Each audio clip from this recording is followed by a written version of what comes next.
الرحمن الرحیم والصلاۃ والسلام علی اشرف الانبیاء والمرسلین نبینا و رسولنا و حبیبنا محمد وعلی آلہ و اصحابہ اجمعین اما بعد۔ آج کا یہ جو ہمارا سبق ہے اسی آپ کے یعنی مذکرے کے اندر کہ پہلا ہی سبق ہے کہ ہم جو کلمہ توحید پڑھتے ہیں لا الہ الا اللہ محمد الرسول اللہ، اس کا مطلب کیا ہے اور اس کی شروط کیا ہے، اس کے بارے میں ایک عام یعنی قول نقل کیا جاتا ہے اور بڑا اچھا قول ہے، بڑا زبردست، کہ کسی نے کسی محدث سے پوچھا کہ لا الہ الا اللہ جنت کی چابی ہے، تو بس جس نے لا الہ الا اللہ پڑھ لیا وہ جنت میں داخل ہو جائے گا۔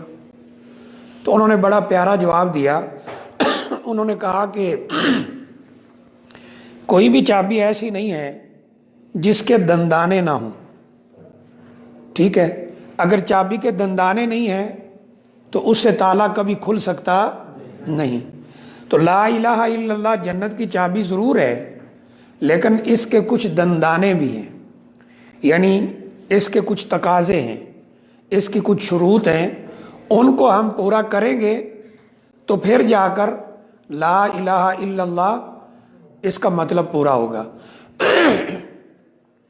جہاں تک کلمہ کی بات ہے کہ لا الہ الا اللہ محمد الرسول اللہ، اس کا سادہ سا ترجمہ یہ بنتا ہے کہ اللہ تعالیٰ کے علاوہ کوئی عبادت کے لائق نہیں ہے، اور محمد الرسول اللہ صلی اللہ علیہ وآلہ وسلم وہ اللہ تعالیٰ کے پیغمبر اور رسول ہیں۔ مطلب کہ ہم نے اس دین کے اوپر چلنے میں حکم جو ہے وہ رسول اللہ تعالیٰ کا ماننا ہے، اطاعت اللہ کی کرنی ہے، عبادت اللہ تعالیٰ کی کرنی ہے، اور اس عبادت میں طریقہ کس کا اختیار کرنا ہے؟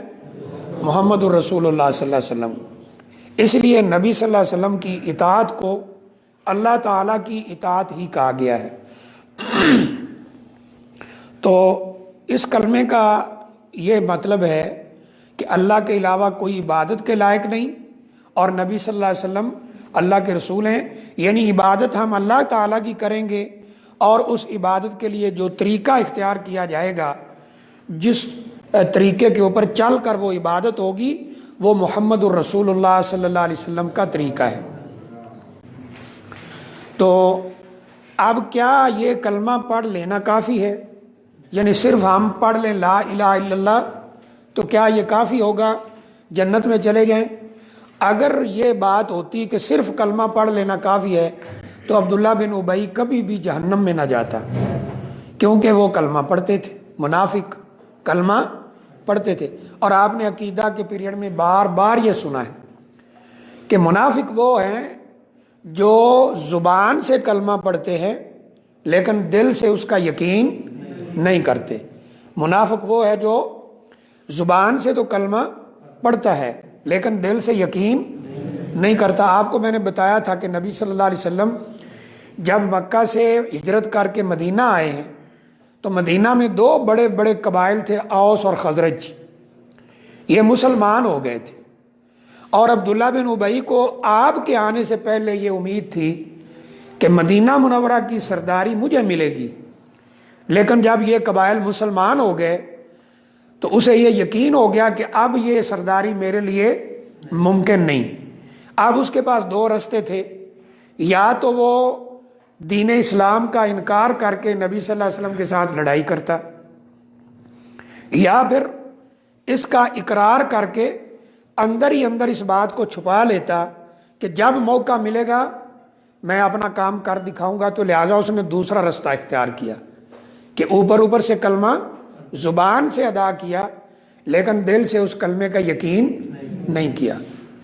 اور اللہ تعالیٰ نے ان کے بارے میں کیا فرمایا ہے؟ ان المنافقین فی الدرک الاسفل من النار، منافق جہنم کے سب سے نچلے طبقے میں ہیں۔ حالانکہ وہ قسمیں آگے اٹھاتے تھے کہ ہم قسم اٹھاتے ہیں کہ آپ اللہ کے سچے پیغمبر ہیں، اللہ کے نبی ہیں۔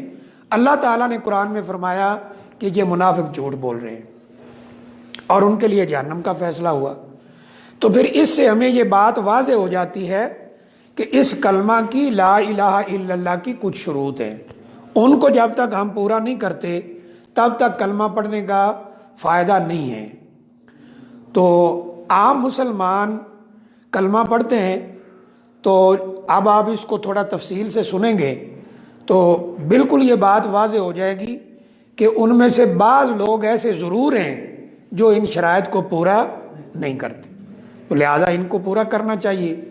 اب ان شرائط میں سے سب سے پہلی شرط ہے العلم، کہ جو کچھ ہم پڑھ رہے ہیں اس کا مکمل طور پر ہمیں علم ہو کہ یہ کلمہ کیا کہہ رہا ہے، اس کا مطلب کیا ہے، مفہوم کیا ہے۔ مکہ والے مطلب مفہوم جانتے تھے نا، آپ پہلے بھی لیکچر میں سنتے رہتے ہیں کہ صفا پہاڑی پر جب آپ نے کہا کہ میں تم سے ایک کلمہ چاہتا ہوں، آپ نے فرمایا تھا نا کہ اگر میں کہوں ادھر سے لشکر آ رہا ہے تم پہ حملہ آور ہو جائے گا، تو ابو جہل فوراً بولا، تو دیگر بولے کہ ہم آپ کا یقین کریں گے کیونکہ ما جربنا منک الا الصدق، سچی بات کے علاوہ آپ نے کبھی کوئی بات کی نہیں۔ تو فرمایا میں تم سے ایک کلمہ چاہتا ہوں، تو بعض جگہ یہ اشارہ ملتا ہے کہ انہوں نے کہا 10 کلمے لائیے، تو آپ نے فرمایا تھا قولوا لا الہ الا اللہ تفلحون، یہ کہو اللہ کے علاوہ کوئی عبادت کے لائق نہیں تم کامیاب ہو جاؤ گے۔ تو انہوں نے اختلاف کر دیا، کیوں کہ وہ اس کا علم رکھتے تھے کہ اس کا مطلب کیا ہے، یعنی لا الہ الا اللہ کا مطلب یہ ہے کہ پھر لات عزا منات ان کی پوجا نہیں ہوگی، ان کو چھوڑنا ہوگا، تو یہ علم رکھنا ہوگا۔ قرآن مجید کی سورہ محمد کی یہ آیت ہے فَاعْلَمْ أَنَّهُ لَا إِلَٰهَ إِلَّا اللَّهُ، اس لا الہ الا اللہ سے پہلے یہاں اللہ تعالیٰ نے فَاعْلَمْ فرمایا ہے، یعنی یہ خوب علم حاصل کر لو، خوب اچھی طرح جان لو اور اس بات کو پہچان لو کہ اللہ تعالیٰ کے علاوہ کوئی عبادت کے لائق نہیں۔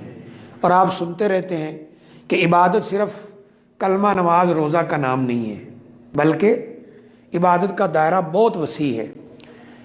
اکثر میں بتاتا رہتا ہوں، آپ سنتے رہتے ہیں اسم جامع لکل ما یحب اللہ ویرضی من قول و عمل، ہر وہ بات، ہر وہ کام جس کو اللہ پسند کرتا ہے، اس سے اللہ راضی ہوتا ہے اور ثواب ملتا ہے، تو وہ کیا ہے؟ عبادت۔ پھر دیکھیں یہ ایک دلیل تھی اس کی پہلی قرآن مجید سے کہ اللہ فرما رہے ہیں فَاعْلَمْ أَنَّهُ لَا إِلَٰهَ إِلَّا اللَّهُ، یہ بات اچھی طرح جان لیں، علم حاصل کریں کہ اللہ کے علاوہ کوئی عبادت کے لائق نہیں۔ آج یقین کریں کہ اگر مسلمان یہ علم حاصل کر لیتے جو اس کلمہ میں ہے، تو کبھی اللہ کو چھوڑ کر دوسروں سے امیدیں، دوسروں کے لیے نظر نیازیں، دوسروں کے آگے جھکنا، یہ کبھی نہ ہوتا۔ بنیادی بات کیا ہے کہ انہیں علم ہی نہیں ہے کہ لا الہ الا اللہ کا مطلب کیا ہے۔ وہ لا الہ الا اللہ بھی پڑھے جا رہے ہیں اور جو جی میں آتا ہے وہ کیے بھی جا رہے ہیں، یعنی ان کے عقائد دیکھیں، اعمال دیکھیں۔ تو دوسرے نمبر پر اس پر ایک حدیث دلیل ہے اسی معنوں میں، من مات وہو یعلم انہ لا الہ الا اللہ دخل الجنہ، جو اس حالت میں فوت ہوا کہ وہ لا الہ الا اللہ کو اچھی طرح جانتا ہے کہ اس کا مطلب کیا ہے، اس کا مفہوم کیا ہے، تو وہ جنت میں داخل ہو جائے گا۔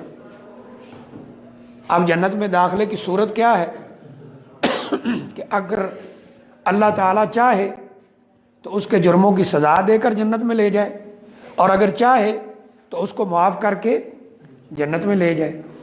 تو نبی اکرم صلی اللہ علیہ وسلم نے فرمایا، مسلم کی روایت ہے، من مات وہو یعلم انہ لا الہ الا اللہ دخل الجنہ۔ تو یہ علم ہونا چاہیے کہ اس کا مطلب کیا ہے۔ لا الہ الا اللہ کہیں گے تو کس کس کی ہمیں نفی کرنا پڑے گی، یہ علم حاصل کرنا چاہیے۔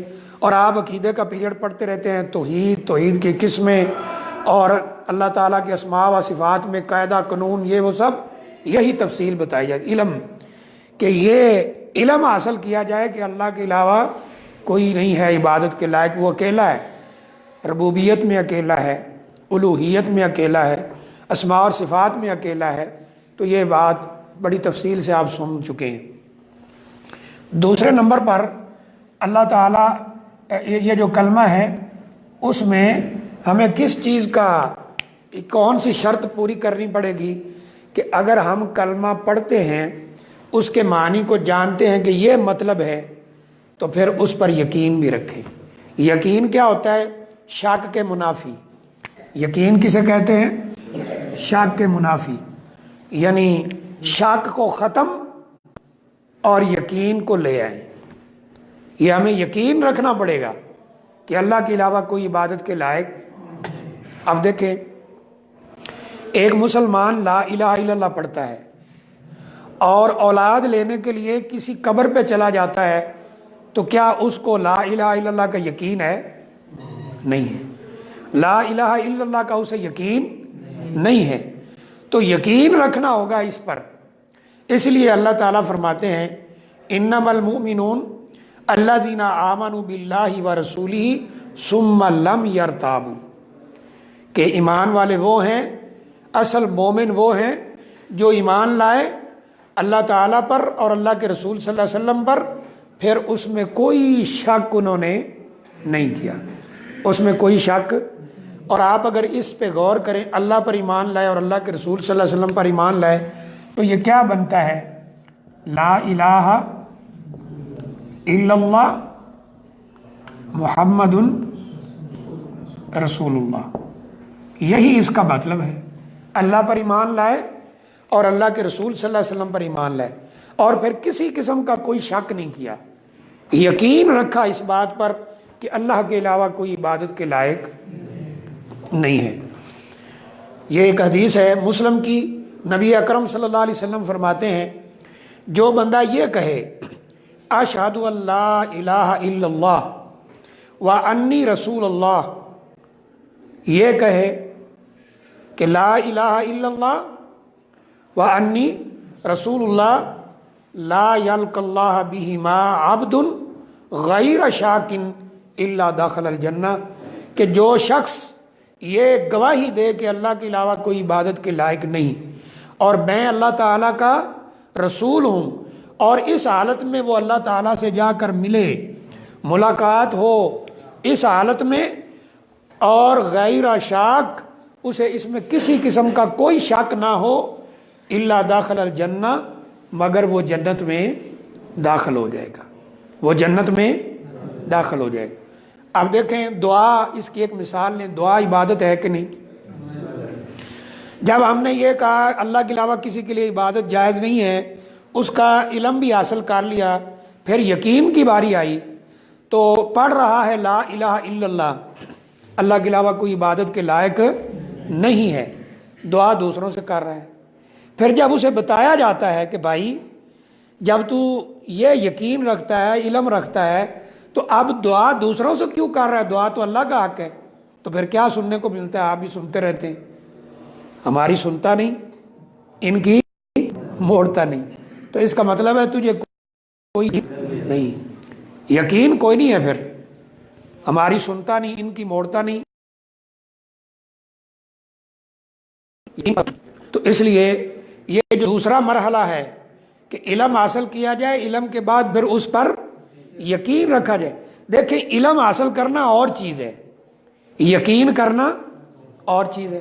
آج ہم کوئی مسئلہ سنتے ہیں جو ہمیں ایسے لگتا ہے کہ بھائی یہ نیا مسئلہ ہے، ہاں جی سن تو لیا، علم حاصل ہو گیا کہ یہ مسئلہ ہے، ایسے کرنا چاہیے، لیکن کیا اس پر یقین بھی ہے؟ اس کی چھوٹی سی مثال لیں، ابھی یہاں بھی ہمارے کافی بھائی نئے آئے ہیں پاکستان سے، انڈیا سے، تو وہ مثلاً آتے ہیں مسجد میں، آ کے بغیر تحیۃ المسجد پڑھے بیٹھ گئے، صحیح ہے، 2 رکعت پڑھے بغیر بیٹھ گئے۔ اب ہم وقتاً فوقتاً بتاتے رہتے ہیں کہ رسول اللہ صلی اللہ علیہ وسلم نے بتایا، فرمایا کہ اذا جاء احدکم فی المسجد فلا یجلس حتی یصلی رکعتین، جب تم میں سے کوئی آئے مسجد میں 2 رکعت نماز پڑھنے کے بغیر نہ بیٹھے۔ ہاں اگر سنتوں کا ٹائم ہے وہ سنتے پڑے گا، وہ تحیۃ المسجد بھی ہو جائیں گی، سنتے بھی ہو جائیں گی۔ اب یہ حدیث سنی تو ایک تو ہے کہ یقین کیا کہ جی بات تو صحیح ہے، ہمیں نہیں پتا تھا، اب علم ہو گیا، ہم نے یقین کر لیا۔ یہ جو سننا تھا یہ ہے علم، اور اس کو دل میں بٹھانا یہ ہے یقین۔ لیکن کئی بھائیوں سے سننے کو ملتا ہے جی پہلی دفعہ سن رہے ہیں، پہلے تو کبھی ایسے مسئلے نہیں سنے. تو اس کا مطلب ہے انہوں نے سنا، علم تو حاصل کیا لیکن اس پر یقین نہیں کیا. تو یہ دوسری چیز ہے. تیسرے نمبر پر یہ ہے کہ القبول، قبول کرنا ہے لما اقتضت هذه الکلمہ بقلبہ ولسانہ، کہ جب علم حاصل کر لیا اس پہ یقین بھی کر لیا کہ ہاں بات تو صحیح ہے، یقین ہو گیا کہ یہ بات صحیح ہے، پھر اس کو قبول بھی کرنا ہے. قبول کس سے؟ دل سے بھی اور زبان سے بھی. ایمان کی تعریف آپ کیا سنتے رہتے ہیں؟ زبان سے اقرار اور دل سے یقین، اعضاء سے عمل. تو پھر اس کو قبول کرنا ہے. اب علم یقین، اس سے اگلا مرحلہ ہے اس کو قبول کرنا. مثلا آپ دیکھیں کتنے مسلمان ہیں ان کو اس بات کا علم ہے کہ نہیں کہ نبی صلی اللہ علیہ وسلم کی داڑھی تھی، ہے نا؟ صحابہ کرام کی داڑھی تھی، نیک لوگوں کی داڑھی، سب کی علم ہے، یقین بھی ہے. کسی کو دل میں شک نہیں ہے، کہتے ہاں جی بالکل صحیح ہے. اب رکھتے کیوں نہیں؟ وہ قبول کا مرحلہ ہے آگے کہ اس کو آپ قبول کریں. واسلام کہ جو بات ہو رہی ہے یہ صحیح ہے. اب اس کی قرآن مجید سے کیا دلیل ہے؟ اللہ تعالیٰ فرماتے ہیں انہم کانوا اذا قیل لہم لا الہ الا اللہ، یہ کہ جب انہیں کہا جاتا ہے لا الہ الا اللہ، اللہ کے علاوہ کوئی عبادت کے لائق نہیں ہے، تو یہ آگے سے کیا کرتے ہیں؟ یستکبرون، تکبر کرتے ہیں. اور یاد رکھیں کہ تکبر اس کی جو تعریف کی گئی ہے نا عربی زبان میں، وہ یہ ہے کہ لوگوں کو حقیر جاننا اور حق بات کو ٹھکرا دینا. لوگوں کو حقیر جاننا اور حق بات کو ٹھکرا دینا. تو یہ اس کلمہ توحید کی جو تیسری شرط ہے کہ اس کو قبول کیا جائے، آگے سے اس کو ٹھکرایا نہ جائے، کیونکہ یہ شروط کلمہ کی ہیں. تو پھر مطلب یہاں یہ نکلے گا کہ انسان دل و جان سے، زبان سے قبول کرے کہ اللہ کے علاوہ کوئی عبادت کے لائق نہیں. پھر اس پہ ایک حدیث بھی ہے، یہ بخاری شریف کی، مسلم شریف کی روایت ہے.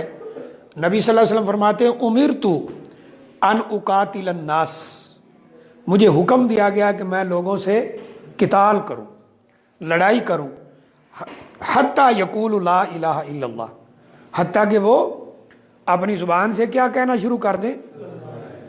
لا الہ الا اللہ. اب جس نے نبی صلی اللہ علیہ وسلم کے سامنے لا الہ الا اللہ کا اقرار کر لیا تو فرمایا کہ فمن قال لا الہ الا اللہ، جس نے کہا لا الہ الا اللہ، آسما منی مالہ و نفسہ، اس نے اپنا مال بھی مجھ سے بچا لیا، اپنی جان بھی بچا لی. یعنی نہ تو اس کا مال مسلمان لوٹیں گے مال غنیمت کے طور پر، اور نہ اسے قتل کریں گے.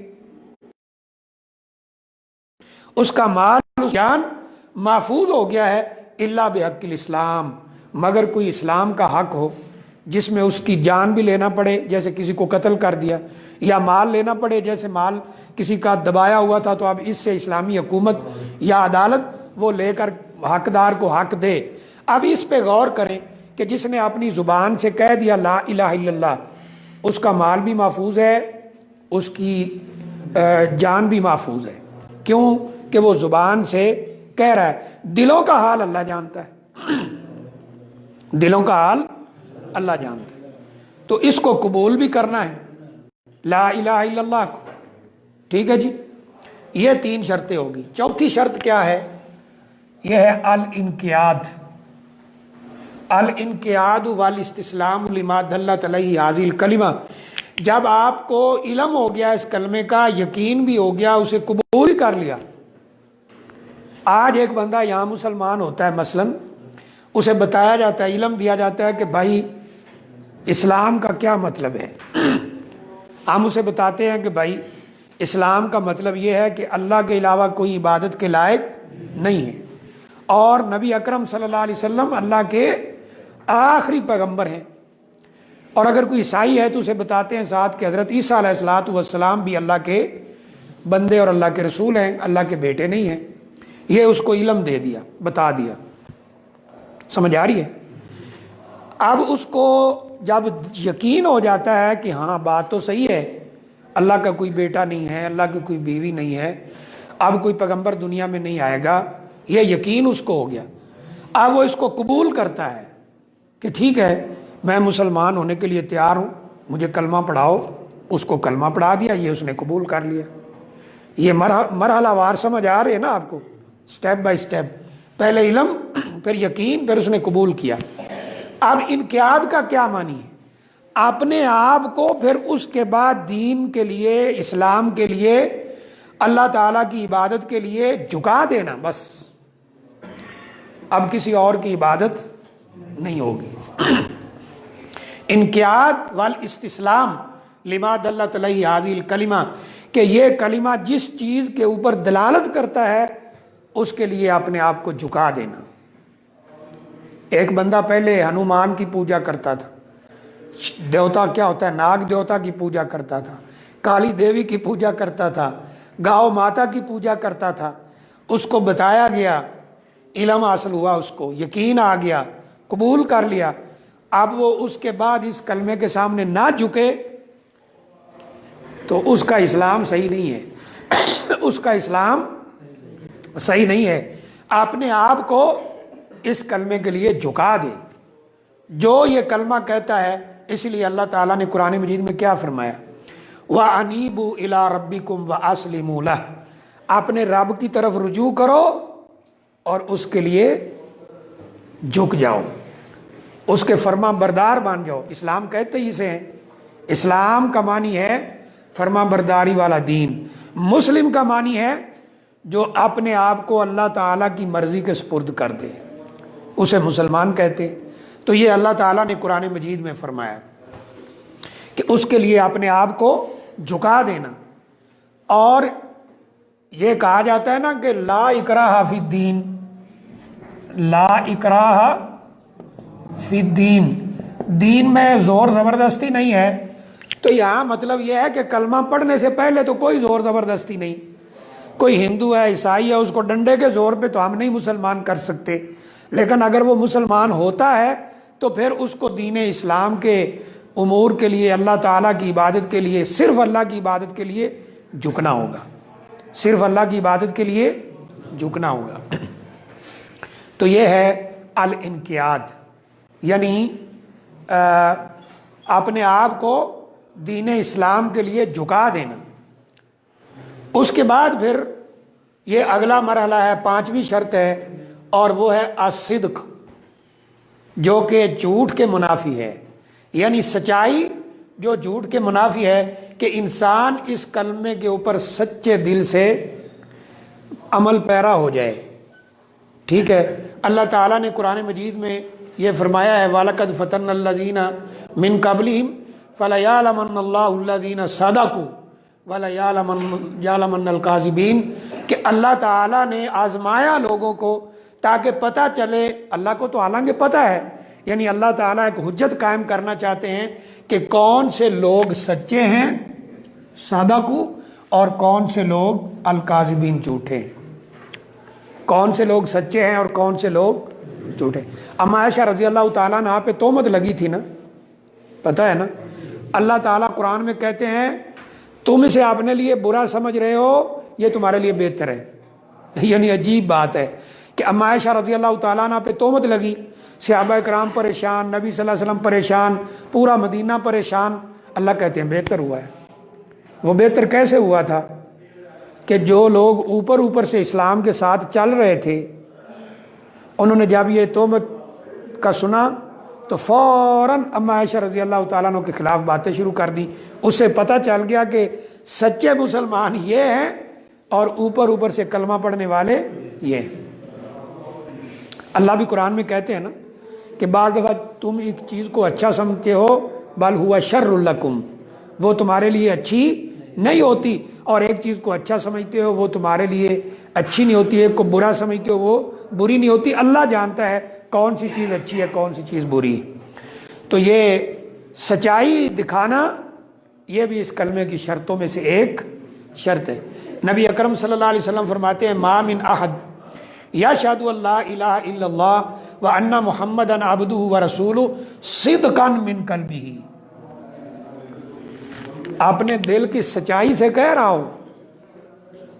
ورنہ ابھی آپ دیکھیں، اب میڈیا کا دور ہے، میں تو حیران ہوتا ہوں، ہندو تقریر کر رہا ہے اور وہ کلمہ پڑھ پڑھ کے مسلمانوں کو سمجھا رہا ہے تمہارا کلمہ یہ ہے، تمہارا کلمہ یہ کہتا ہے. اس کا مطلب ہے وہ زبان سے تو کہہ رہا ہے لیکن دل میں اس کی سچائی کا اسے یقین نہیں ہے، ورنہ وہ ہندو نہیں رہتا. اگر کوئی بندہ سٹیج پر کھڑے ہو کر بھی سچے دل سے لا اشہد ان لا الہ الا اللہ و اشہد ان محمدا عبدہ ورسولہ کہہ دے تو وہ کیا ہوگا؟ مسلمان ہو گیا. لیکن اس ہندو کو یا پنڈت کو یا جو تقریر کر رہا ہے کوئی نہیں کہتا کہ یہ مسلمان ہو گیا ہے، حالانکہ وہ کلمہ پڑھ رہا ہے. کیوں نہیں کہتے؟ کہ اس نے دل سے تسلیم نہیں کیا. تو یہ صدقا من قلبہ، اب اس لفظ پہ آپ غور کریں، صدقا من قلبہ، کہ اپنے دل کی سچائی سے کلمہ پڑھا. اس سے پتہ چلتا ہے صرف زبان سے کلمہ پڑھنا کافی نہیں ہے. تو الا حرمہ اللہ علی النار، اللہ تعالیٰ اسے جہنم کی آگ پہ حرام کر دیتے ہیں جو دل کی سچائی کے ساتھ کلمہ پڑھے. آپ یہ دیکھ لیں، علم بھی ہو، یقین بھی ہو، قبول بھی ہو، انقیاد، اپنے آپ کو انسان جھکا بھی دے اور سچے دل سے پڑھا جائے تو پھر کیا ہوتا ہے کہ اللہ تعالیٰ اسے جہنم کی آگ سے بچا لیتے ہیں. اس کا مطلب کیا ہے؟ اگر کوئی کلمہ پڑھتا ہے لیکن اس کو دل میں یقین نہیں ہے تو وہ جہنم کی آگ سے بچ سکتا نہیں، بچ سکتا. آگے ہے نمبر 6، اخلاص. یہ تو آپ بہت دفعہ سنتے رہتے ہیں کہ جہاں ہر عبادت اخلاص کے ساتھ کرنا ہے تو اس کلمے کو بھی اخلاص کے ساتھ پڑھنا ہے کہ ہم صرف اور صرف ایک اللہ کی عبادت کریں گے، اس میں مخلص ہو جائیں. ایاک نعبد و ایاک نستعین، یہ نہ ہو کہ ایاک نعبد و ایاک نستعین اور سجدے درباروں پہ ہو رہے ہیں. ہر تقریر شروع ہو ایاک نعبد و صحیح بیوقوف بنایا نا قوم کو. ایاک نعبد و ایاک نستعین، ایاک نعبد و ایاک نستعین. اب وہ ایاک نعبد بھی گیا، ایاک نستعین بھی گیا. ہاں جی. تو اس لیے اخلاص ہو اس کلمے کے اندر. جب یہ پڑھا جائے لا الہ الا اللہ تو یہ پورا مخلص ہو کر پڑھا جائے دل سے، ایسے نہیں ہے. تو اب اس کی دلیل قرآن میں کیا ہے؟ یہ توحید کے موضوع میں آپ اکثر سنتے رہتے ہیں، سورہ بینہ کی آیت ہے وَمَا أُمِرُوا إِلَّا لِيَعْبُدُوا اللَّهَ مُخْلِصِينَ لَهُ الدِّينَ. لوگوں کو حکم یہ ہے کہ اپنا پورا دین کس کے لیے خالص کرو؟ اللہ تعالیٰ کے لیے. پورے کا پورا دین کس کے لیے خالص کر لو؟ اللہ تعالیٰ. چھوٹا کام ہو نیکی کا، بڑا کام ہو اللہ کے لیے. تو یہ لا الہ الا اللہ تو بہت بڑا کام ہے. نبی صلی اللہ علیہ وسلم نے فرمایا نا الایمان بضع و ستون شعبۃ، ایمان کے 60 سے اوپر درجے ہیں. افضلها لا الہ الا اللہ، سب سے افضل یہ ہے کہ انسان یہ یقین رکھے اللہ کے علاوہ کوئی عبادت کے لائق نہیں. تو یہ اخلاص ضروری ہے. آگے دیکھیں اس پہ موضوع پہ حدیث کیا ہے؟ ان اللہ حرم علی النار من قال لا الہ الا اللہ یبتغی بذالک وجہ اللہ عز وجل. جس شخص نے لا الہ الا اللہ پڑھا اور اللہ کی رضا کے لیے پڑھا، اللہ کی رضا چاہتا ہے، یعنی پورے اخلاص کے ساتھ یہ اس کو جہنم کی آگ سے بچا کر جنت میں داخل کر دیتے. تو اخلاص ضروری ہے. حتیٰ کہ آپ یہ دیکھیں، آپ کو یہ موضوع بھی بتایا جاتا ہے، پڑھایا جاتا ہے کہ ہم جتنے نیک اعمال کرتے ہیں ان میں پہلی شرط اسلام ہے اور دوسری اخلاص، توحید ہے، اللہ کے لیے کیا جائے، اخلاص. اور تیسرے نمبر پر نبی صلی اللہ علیہ وسلم کی سنت کے مطابق. تو یہ لا الہ الا اللہ بھی پڑھنا ہے تو مخلص ہو کر پڑھنا ہے اللہ تعالیٰ کے لیے. صرف زبان سے نہ ہو یا روٹین سے نہ پڑھے. جیسے ہمارے یہاں اذان ہو رہی ہو نا، اذان کہتے چپ ہو جاؤ بھی، چپ ہو جاؤ، اذان ہو رہی، چپ ہو گئے، اذان ختم ہوئی، مؤذن نے کہا لا الہ الا اللہ، یہ بھی کہتا لا الہ الا اللہ. کوئی پتہ نہیں اس کا مطلب کیا ہے. اخلاص سے پڑھ رہا ہے، روٹین سے پڑھ رہا ہے، بس ایسے ہی. 7ویں نمبر پر یعنی اس کلمے کی محبت دل میں، اور کلمے کی محبت دل میں ہونے کا مطلب اللہ کی محبت انسان کے دل میں. اور یہ موضوع تو بڑا نازک سا اس وقت کہ محبت کا جو معیار ہے نا وہ اللہ کی محبت ہونی چاہیے۔ آپ نے مشہور حدیث سنی ہے 7 لوگوں کو اللہ عرش کا سایہ دے گا، اس میں 2 آدمی، راجلان تحابان فی اللہ، 2 بندے جو آپس میں اللہ کے لیے محبت کرتے ہوں اور کوئی وجہ نہ ہو، جب بھی وہ ملیں تو اسی محبت کی بنیاد پہ ملیں، اور اگر کہیں اختلاف ہو تو اسی وجہ سے ہو، مثلا ان میں سے ایک اللہ کی نافرمانی شروع کر دے، اللہ کا نافرمان بن جائے، دوسرا اس سے اختلاف کرے، اختلاف بھی ہو تو اللہ کے لیے، محبت بھی ہو تو اللہ کے لیے، ملے بھی تو اللہ کے لیے، الگ بھی ہو تو اللہ کے لیے، تو اللہ فرماتے ہیں، نبی صلی اللہ علیہ وسلم فرماتے ہیں کہ اللہ تعالیٰ ان کو عرش کا سایہ نصیب کرے گا، اور بعد نے لکھا کہ اللہ خود اپنا سایہ نصیب کرے گا۔ تو اب دیکھیں اللہ کی محبت ہو، یہ آیت کریمہ ہے، وَمِنَ النَّاسِ مَن يَتَّخِذُ أَندَادًا يُحِبُّونَهُمْ كَحُبِّ اللَّهِ وَالَّذِينَ آمَنُوا أَشَدُّ حُبًّا لِلَّهِ، کچھ لوگ ایسے ہیں جو اللہ کے علاوہ دوسروں کو پہلے تو شریک بناتے ہیں اللہ کا، اور پھر ان سے ایسی محبت کرتے ہیں کحب اللہ، جیسے اللہ سے محبت ہونی چاہیے تھی، جیسے اللہ سے محبت ہونی چاہیے تھی، اور ایمان والے اللہ کی محبت میں زیادہ ہوتے ہیں۔ دیکھیں صحابہ اکرام کی محبت اللہ کے لیے، اللہ کے رسول صلی اللہ علیہ وسلم کے لیے، مکہ چھوڑا ہے کہ نہیں چھوڑا، مال چھوڑا کہ نہیں چھوڑا، بیوی بچے چھوڑے کہ نہیں چھوڑے، خاندان چھوڑا کہ نہیں چھوڑا۔ بس یہ باتیں کرنا آسان ہے نا، عمل بہت مشکل ہے۔ تو گویا کہ انہوں نے نبی صلی اللہ علیہ وسلم اور اللہ تعالیٰ کی، کیونکہ نبی صلی اللہ علیہ وسلم کی محبت اللہ کی محبت کے تابع ہے، تو انہوں نے اللہ کی محبت کو سب سے آگے رکھا، وطن چھوڑ دیا، کاروبار چھوڑ دیا، حتیٰ کہ بعض صحابہ اکرام جب جا رہے تھے مکہ تو مکہ والوں نے کہا یہ کپڑے بھی تم نے مکہ میں رہ کر کمائے ہیں، وہ بھی اتار دیے۔ کہا اگر وہاں جانا ہے مدینہ میں نبی صلی اللہ علیہ وسلم کے پاس تو یہ اتار دو، تو وہ بھی اتار دیے۔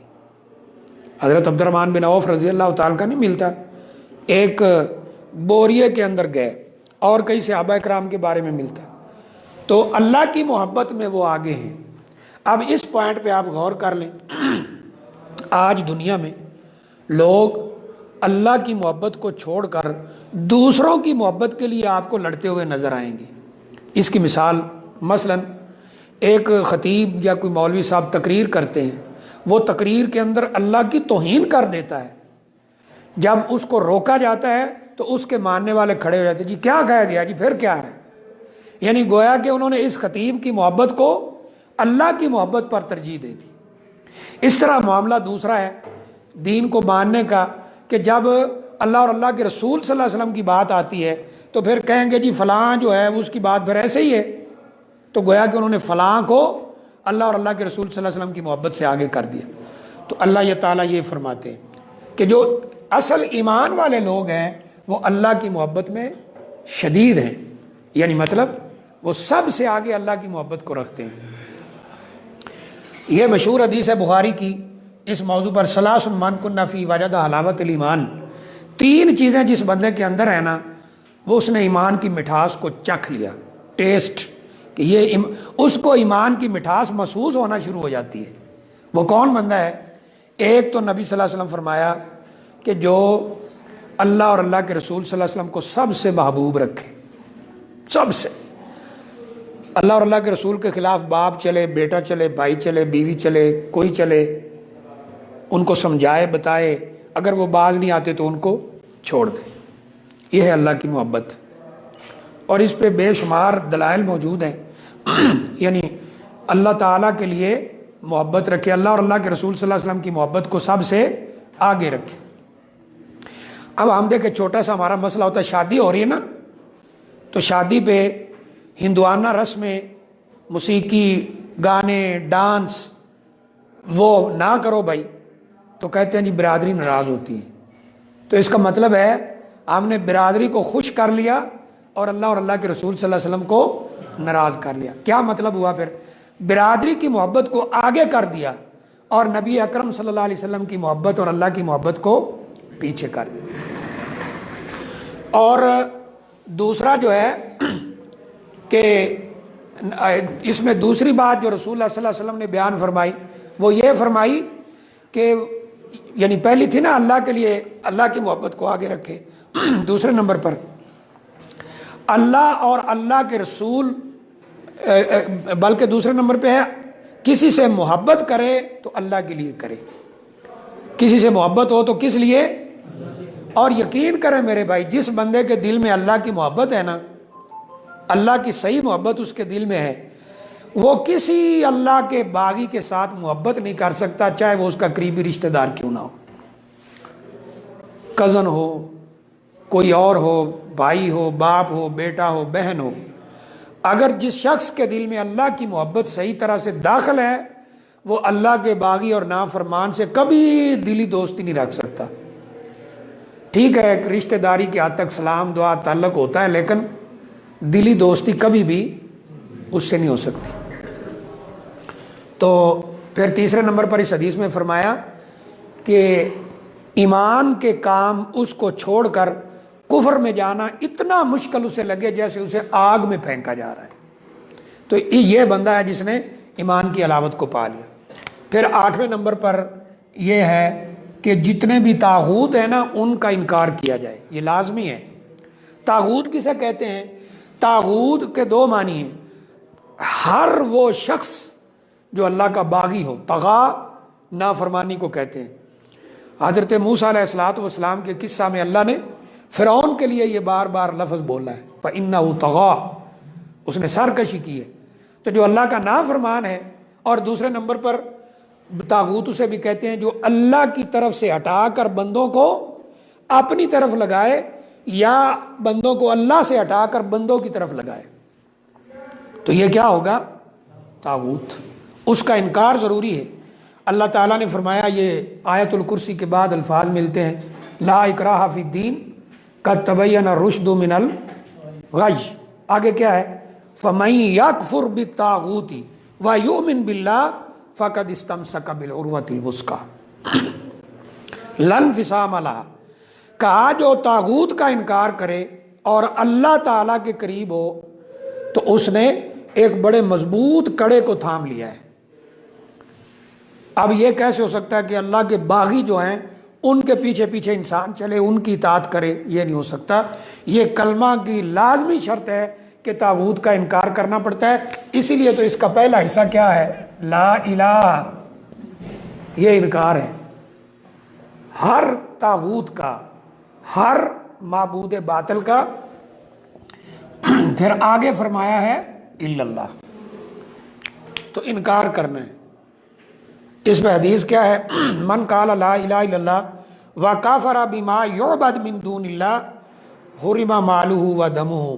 جو شخص لا الہ الا اللہ کہے اور ہر اس کا انکار کرے جس کی عبادت اللہ کے بغیر ہوتی ہے، اس کا مال بھی محفوظ ہے، اس کی جان بھی محفوظ ہے، جس کی بھی عبادت ہو۔ اب اس پہ دیکھ لیں کہ ہم کافروں کو، ہندوؤں کو، دوسروں تیسروں کو تو کہتے ہیں کہ جی وہ بتوں کی پوجا کر رہے ہیں، ہنومان کی پوجا کر رہے ہیں، فلاں کی پوجا کر رہے ہیں، فلاں کی پوجا کر رہے ہیں، تو خود درختوں کے آگے جھک رہے ہیں، یعنی دروازوں کو چوما جا رہا ہے، قبروں کو چوما جا رہا ہے، طواف ہو رہا ہے۔ بھائی یہ کیا ہے؟ نہیں جی ہم عبادت نہیں کر رہے۔ پھر کیا کر رہے ہو بھائی؟ ہم تو ان کے آگے اپنی بات رکھ رہے ہیں، یہ اللہ کے آگے رکھ، طواف ہو رہے ہیں، حج ہو رہے ہیں، سب کچھ ہو رہا ہے۔ تو اس لیے طاغوت کا انکار، ہاں یہ جس کی درگاہ ہو یا قبر ہے، اگر اس نے ایسا کچھ نہیں کہا تو وہ اللہ کے ہاں بری ہے، کرنے والے گناہ گار ہیں۔ اور اگر کوئی ایسا ہے، بہت سے لوگ ایسے ملتے ہیں جو اللہ کی فرما برداری، اللہ کی عبادت سے ہٹا کر لوگوں کو دوسری طرف لگاتے ہیں۔ یہ کئی اس کے، میں نے اپنے علاقہ کی بات نہیں سنائی تھی کہ ایک پیر صاحب آئے، لوگوں نے روزہ رکھا ہوا تھا، اب ان کو روزہ نہیں تھا، تو کہا کھانا لاؤ۔ کہا جی رمضان ہے، روزہ ہے۔ تو کہا یہ روزے کس کے ہیں؟ لوگ بیچارے ان پڑھ سے وہ لوگ ہیں پنجاب میں دیہاتی ان پڑھ، وہ خاموش ڈر گیا۔ پیر صاحب جلال میں آ گئے، کہا میرے ہیں روزے، بولو میرے ہیں روزے۔ تو لوگوں نے کہا ہاں جی آپ کے ہیں روزے؟ کہا میں حکم دے رہا ہوں روزہ توڑ دو۔ لوگوں نے توڑ دیا، نعوذ باللہ من ذالک، باقاعدہ روزہ کھول دیا۔ کہا میرے ساتھ بیٹھ کے کھانا کھاؤ، میرے روزے ہیں، میں جانوں اور تم جانو، اللہ جانے تم کیوں پریشان ہوتے۔ تو یہ طاغوت ہیں، ایسے لوگوں کا انکار لازمی ہے۔ تو یہ 8 شروط ہیں جن کے جو اس کلمہ کے اندر ضروری ہیں، تب جا کر اس کلمہ کا فائدہ ہمیں ہو سکتا ہے۔ اللہ سے دعا ہے اللہ ہمیں عمل کی توفیق عطا فرمائے۔ کسی بھائی کا کوئی سوال ہے تو وہ پوچھ سکتا ہے۔ یہ فجر کے دعا کا سنت جو ہے نا وہ اگر روم میں پڑھیں گے اور پھر مسجد میں آئیں گے اور ٹائم ہوگا تو ہاں، اگر آپ نے فجر کی سنتیں گھر میں پڑھ لی ہیں اور پھر مسجد آئیں، ابھی جماعت میں ٹائم باقی ہے، تو پھر تحیۃ المسجد پڑھیں۔ ہاں جی، وہ پڑھ کے بیٹھیں، ایسے نہیں بیٹھیں۔ اور کوئی سوال نہیں؟ چلیں جی، اللہ تعالیٰ بیٹھنے کو جی اس کے لا الہ کا اقرار کر کے سب کر دے پھر بھی گناہ ہوتا ہے انسان سے، اس کے بعد گناہ ہو، اگر کوئی شخص لا الہ الا اللہ کا صحیح اقرار کرتا ہے جیسے ابھی آپ نے سنا، پھر اس سے کوئی گناہ ہوتا ہے تو وہ توبہ کرے، اللہ تعالیٰ توبہ قبول کرنے والے ہیں۔ ٹھیک ہے۔